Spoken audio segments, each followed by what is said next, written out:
also mentioned that you like to do the hands-on stuff. Yeah. I'm kind of that way too. So sometimes I'll call up my MPN subscription and follow Yep. along as the instructor is doing things. But for those people who don't have MPN to rely on, or a sandbox Mm-hmm. environment, Azure gives $100 credit. You Yep. can at least spin something up temporarily to test something out or Yep. experiment. Does AWS have that type of? Yeah, they do. So AWS, there's certain services that you can run for a year for free. Now it's, you talk about the T-Series microcomputer EC2 compute instance. Azure has the free for, I think it's $200 for the first month, free Mm, trial. By the way, in both those cases, as long as you cancel the subscription at the end, there's nothing that says that you can't use a new email address and get that for that second month if you need right. it, if you hit there. There's a lot of ways to accomplish that. Our company has MPN subscriptions through our Microsoft Partner Network that we got because our employees were stepped up and got certified.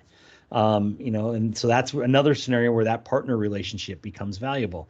AWS gives us a certain amount of compute or credit in AWS because we're a partner there. Google, same thing. We get a certain amount of credit because we're the Google partnership that's there. So in all the cases, we make that available to our employees so that we can say, learn.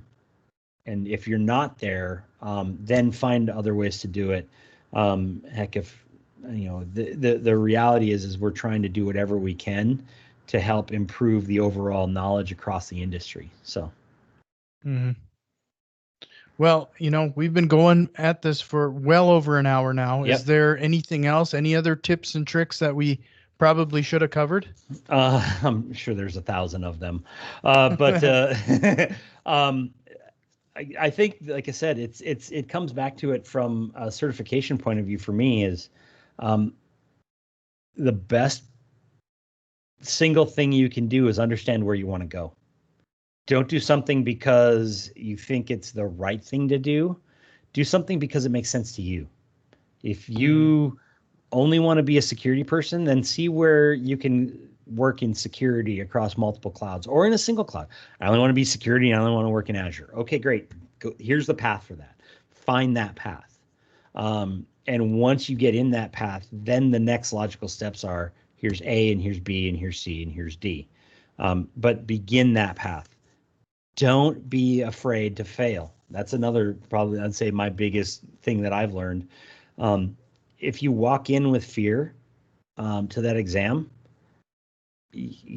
that's already a burden that you're not going to be ready to work with.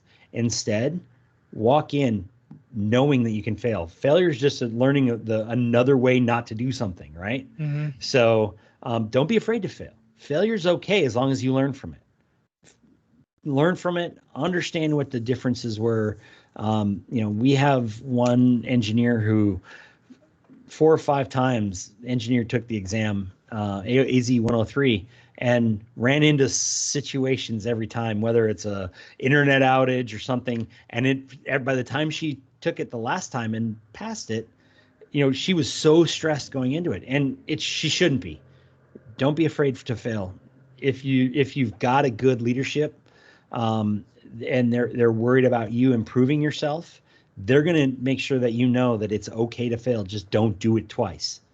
Um, you know, don't fail the same way twice, because then it becomes an issue.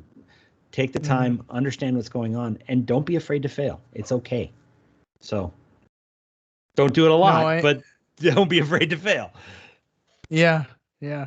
And, and something that you just mentioned there that I think we kind of been skirting around is that you'll probably find a lot more success if you focus, at least initially, on those Yep. things that interest you. I Yep. mean, it's easier to study for, it's easier to take a test for, Yep. it's just easier.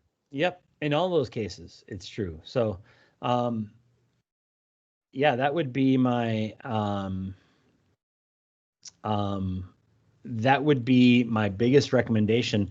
The other one is, like I said, go and find out where there's not a lot of certifications. If you're in it for the money, which a lot of people are, if you're in it for the money, find where there's a certification that is not widely held, but there's a Mhm. demand for.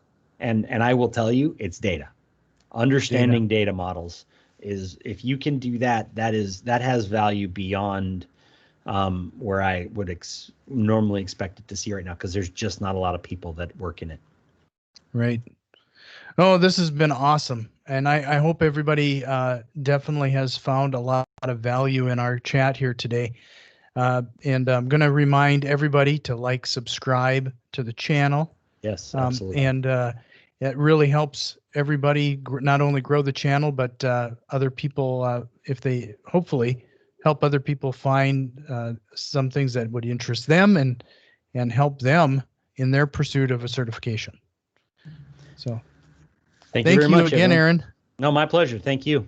Thank you for watching Stratum's Cloud Interrupted. If you like what you see, please subscribe, like, and share this video.